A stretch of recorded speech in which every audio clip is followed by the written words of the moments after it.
Welcome to Part of My Success. Get ready, it's the new edition. Your favorite morning meditation. Hey, it's me, part in my success. I'm a hot mess. This is Clorissa Wright. She is here to talk to us a little bit today about her side of things. Clarissa, can you tell us a little bit about yourself? Yes. Like Melanie said, I am Clarissa. So my background pretty much kind of consisted of fashion production for the most part. So that's kind of how I even got into casting, so to speak. But from fashion production, I've done like a lot of things with social media, like social media management and just helping brands align with influencers and content creators to make free content basically in the beginning. So this was like, I don't know, we'll say like 6 years ago. So before UGC was really like a thing and it had its own term. And, a lot of influencers are making content now about how to get into UGC. That was pretty much what I was doing for a fashion brand or business. Actually, it was like a magazine format, but it was all digital. So Oh, it was all entirely digital. That's so cool. totally. No, through that is pretty much how I kind of like leaned more into like, oh, influencers and models and things like that. So it pretty much spawned from like fashion production. So production was really like what was like the stepping stone here, I guess I'll say. How did you really get into fashion? Did you go to fashion school? I actually went to a school in Florida. It was called the International Academy of Design and Technology, to say the least. Oh my But God. anyway, it was in Orlando. So where are you from originally? So originally, I am from North Carolina. So I'm an East Coast girly, but I love LA. Like, I love LA. Really, when I go, I feel the most inspired. And then so you went to Florida for college, and then Yes. where are you I'm currently? in North Carolina. North Carolina. Oh, okay. So you're back in North Carolina. Oh my gosh, amazing. Actually, funny enough, one of my college roommates is from Kernersville. But I have visited there. That is like the one location in North Carolina that I have been. And I had a great time. Got to go to the state fair, actually. It was great. I encountered deep fried Oreos for the first time. Really Um, good. they were delicious. They really were. So tell me about how you got involved with tube science and like the UGC side, where you were now.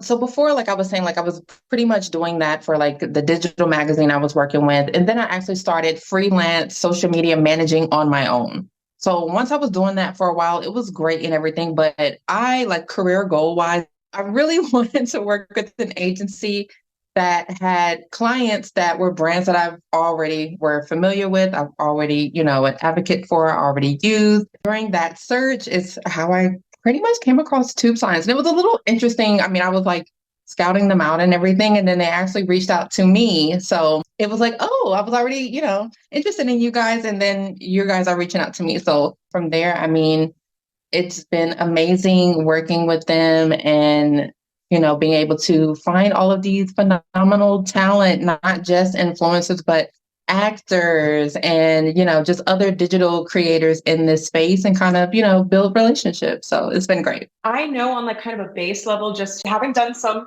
modeling shoots at Tube Science so far, I know those ads are going onto like TikTok and Instagram, and it's me just doing the like before shot, oh no, and then after shot, woo, we're so happy. But like, what other kind of content are they doing? Do they have more locations and studios outside of LA? Like, what are you kind of dealing with on a day to day? Oh my gosh, girl, there are so many content frames that we work under, like OMG. So yes, you have done like a before and after for us. You've also have you done testimonials like giving sound bites and things like that? Did a Carpe one, the deodorant one, and then afterwards they have me sit there and be like, before this, I had sweat all the time, and now I will never sweat again. There's a lot of that because I mean, obviously, we have the marketing side of it. So it's not gonna be personal context. But for example, I'm working with a shapewear brand. So we're doing like TikTok styling. So basically where you're just trying on a bunch of different outfits and styling them in different ways, but you're editing them. And then we have content where it's like you're basically just demoing product, but you're doing it in a B-roll style where you're making the product just look so delicious and just visually appealing. And yeah, it's all gooey and all of that kind of abstract stuff. We do a lot of fun stuff. I'm not sure if Rosen mentioned any of this stuff that she's done either, but she actually does a lot of like the B-roll abstract shots for a couple of our skincare and makeup brands too. So, Like, can you just like really press it in? I'm like, I feel like I'm really pressing yes. it. Like, how many different brands are there that they're like working with? Oh my goodness. So for me personally, and I have maybe 5 teammates. I have in total probably 10 clients. So I have 10 brands, and let's just say the rest of my colleagues have 10 brands too. I mean, that's a lot of brands. We are literally working on so many projects at once. Everyone is remote. We're all sourcing talent, but all sourcing talent of different aspects. Like my specialty is more so like influencers and digital creators. I have another colleague who solely focuses on real users. Is everybody based all around the country as well? Like, you can do it anywhere? You can do this anywhere. I have some people that are on my team. I mean, they're strategists. They live in Italy, they live in Mexico, they live in Brazil, they live in Africa. I mean, they literally live all over the globe. What kind of qualifications were they looking for like to hire like a casting director? Like, how would somebody be able to get like your kind of job if they wanted to go down that path? The job requirements, bottom line, is they're looking for you to have any type of marketing or communications experience. So if you have journalism experience, if you have, obviously like being a social media manager or any type of experience in the social media realm, even would totally be applicable here. And obviously, if you have production experience, that's probably going to be the most important piece of experience, only because the 8 hours that you're working with footage probably like a good 35% of the time. So you're going to need to know what good footage looks like, how to get quality footage, how to convey that to talent, how to direct them. All of those specs go into casting, even though, yes, we're casting, but we're also kind of getting our hands, tied in a lot of different things. That's like a lot of development and production as well as like being a casting director. Like, that's crazy. Advertising is changing so much with like the digital realm. The teams are a lot smaller, but it's also like, yeah, you're having to do a lot more things and your wheelhouse has to be a lot bigger. Say you get a casting project, like you get maybe some sort of cosmetic project. What is your kind of like process and step to casting that if they're looking for just like one person? Well, so it's so hard if they're looking for just one person, because I really try to deliver that perfect person that I would just cast. Like when I get a casting project, they're definitely going to give me like specifications of the type of talent that they're looking for. And that can be as narrowed down to as age, race, hair color, hair type. I mean, it can get kind of crazy. So if the specifications aren't too narrow, it's pretty much easy for me to just go into my pool of talent that have been proven to do, great quality content. They give, content back at a good time frame. They're great with communication and things like that. I'm just going to totally, reach out to one of those great girls or gentlemen and book them. But if it is like a more specific like request, then I definitely have to go in and source. And I totally utilize TikTok and Instagram as my main basis of sourcing talent. So I'm always looking there. And yes, I utilize hashtags. It may be passe, but it actually is a tool if influencers are looking to get discovered or seen in that way. We are definitely still using hashtags. What hashtags would you say like casting directors are actually using? So for me, I definitely use a lot of specific hashtags that deal with the niche or specific content type, but definitely I'm still utilizing hashtag beauty UGC, skincare UGC, fashion UGC. I mean, and obviously whatever niche you are tacked on with UGC, UGC creator, that type of thing. We're definitely still looking there.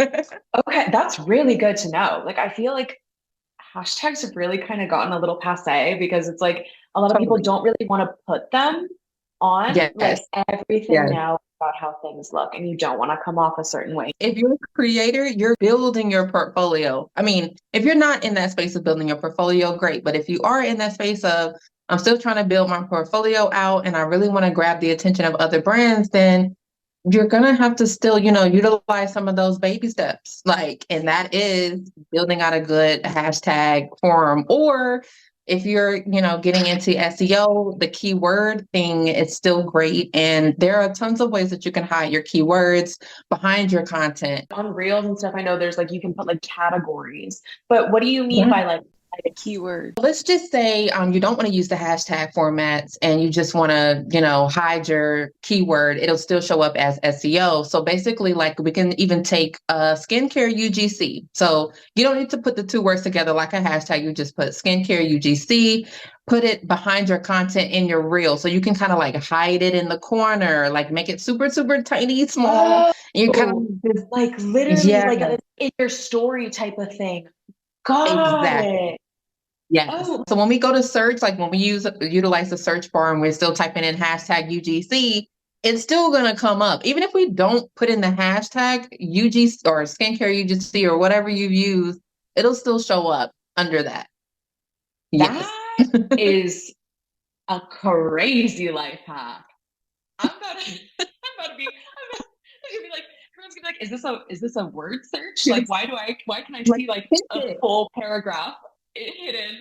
That's so smart. Totally. Okay. And so you guys are like searching through that. And then say you're like going through your talent pool. Now you have, say, 30 people in front of you that all fit those criteria. I literally have to go down and kind of narrow it down to technicalities. Can you deliver lines great? How does the quality of your footage look? Do you really align with what this particular concept, even though you might align with the brand, are you in alignment with this one particular project so much so that if I only pitched you, I wouldn't have any type of feedback from my superiors other than she's great, let's book her. Then pretty much I prepare like a talent deck. And from that deck, that is what I use to pitch talent to my strategist and to other members of the marketing team that have created this concept, that have put in this talent request. So, yeah. How many people do they generally look for you to pitch at a time? So it depends. Like sometimes, even if they're looking for just one girl and I pitch 5, they'll be like, oh, she's great too, or she's great too. Let's just go ahead and book all 3 and then, stay on from there. But 90% of the time, 90% of the talent that I do pitch, they get booked only because I'm just not pitching talent that aren't aligned, with the concept, the brand, all of that great stuff. And then as well, I love to pitch talent that I've worked with before, because again, if you have already proven, if my team loves you, they would not mind seeing your face again. So let's just keep the ball rolling. Plus, I feel like that just builds a great rapport between the talent and myself. So you are given pretty much all of the creative freedom here. Like you're not having to go back to the brand at all, really, right? Like it's all kind of done in-house. And then you're just like literally sending them the finished ads. Do they even get them, or do they just like, are you guys posting directly? Like what's going on? Yeah, so we definitely send them what we call ad sets. So I think per week we'll maybe send them like 50 ad sets. So in those ad sets, it'll be, different variations of the same ad. It'll probably just be like a couple of things tweaked here and there, different headers, things like that, small stuff, even though it sounds like massive amount. They do need to approve those ads, but it isn't as deep as they're all the way approving talent. I will say though, I do have one client that does have to approve talent because they're just that anal. Like they're just that anal. It's crazy. But yeah, that isn't too great only because it's just like, at that point I feel like our trust is not there. Like we're having to build trust with you guys, and that just slows down the process. Yeah, so, yeah. Having to get permission for like every single step of the process just takes forever. Yeah, would you say personal relationships with clients kind of, start to make you want to cast them more often? Definitely. Yeah. So I mean,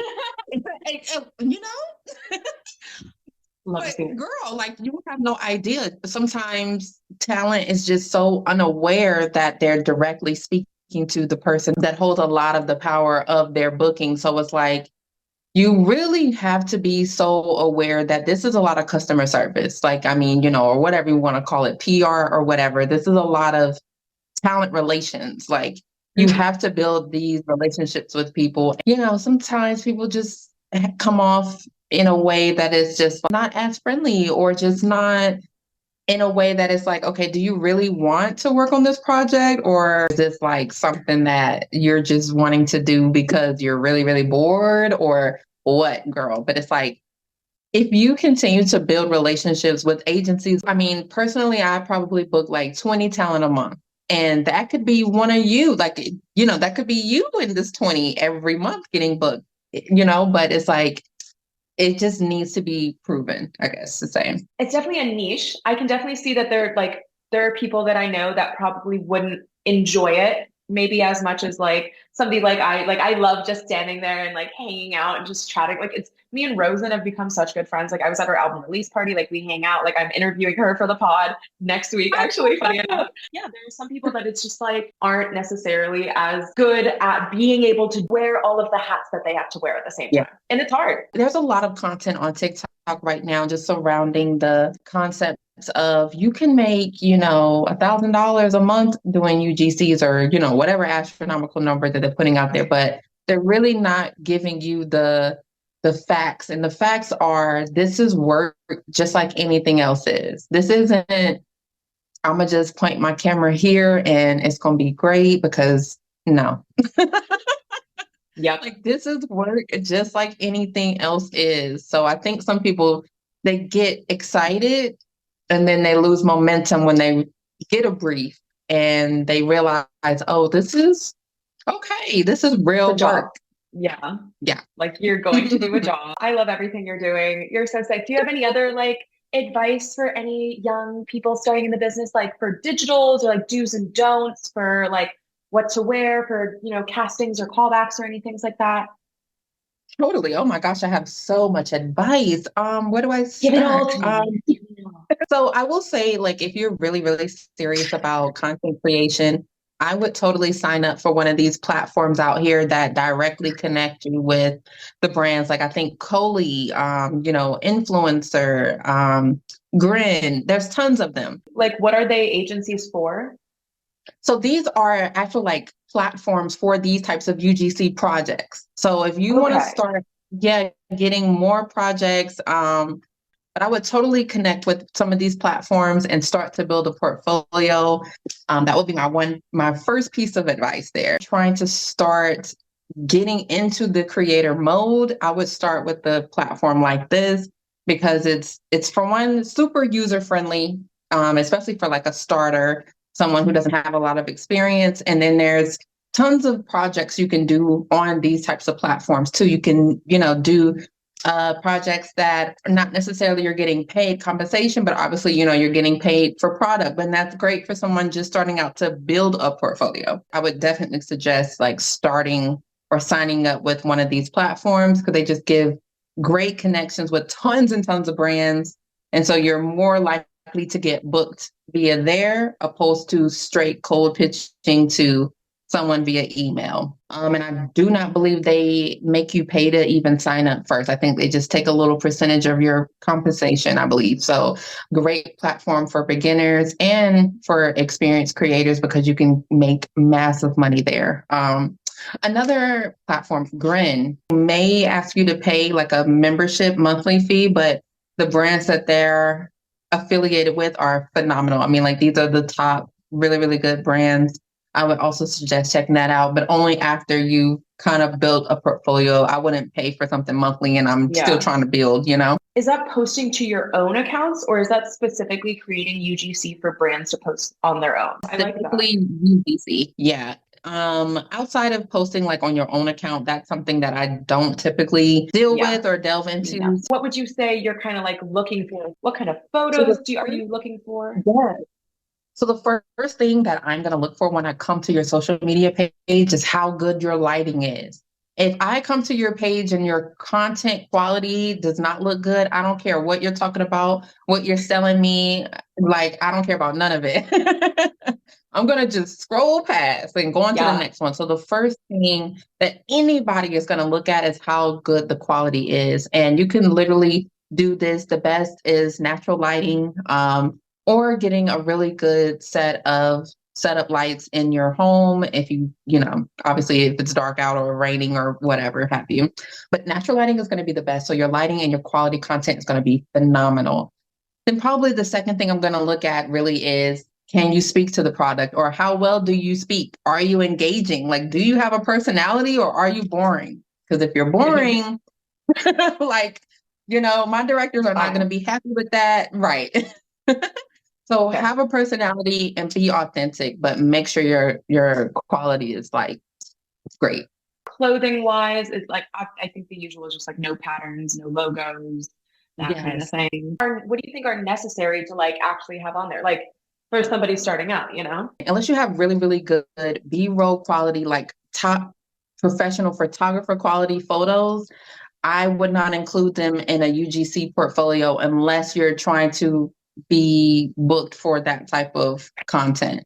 But if you're trying to be booked for video content, no pictures are necessary. We really just want to see the videos. Until you actually get booked and you're trying to build your portfolio, you're going to have to just fake it. Like, you're literally going to have to fake your content. So, you're going to get your favorite shampoo, you're going to get your favorite moisturizer, you're going to get your favorite whatevers, and you're going to create your own UGC around that product. And you're going to do that maybe like 5 or 6 times until you have a solid group of videos that you can then shop out or add to your portfolio or use these as visual examples. Because regardless, we're going to have visual examples. Unless on your Instagram or on your social media, you already are just kind of doing your own content day to day. Now that's totally acceptable. It doesn't need to be a UGC, but again, if it's pictures, no, it has to be video content. That's really smart. Okay. So just like go around, pick your favorite items and make your own little UGC content. Would you recommend like even editing it into like a fake ad or Absolutely. Okay. That's Take really it as far as you want to go.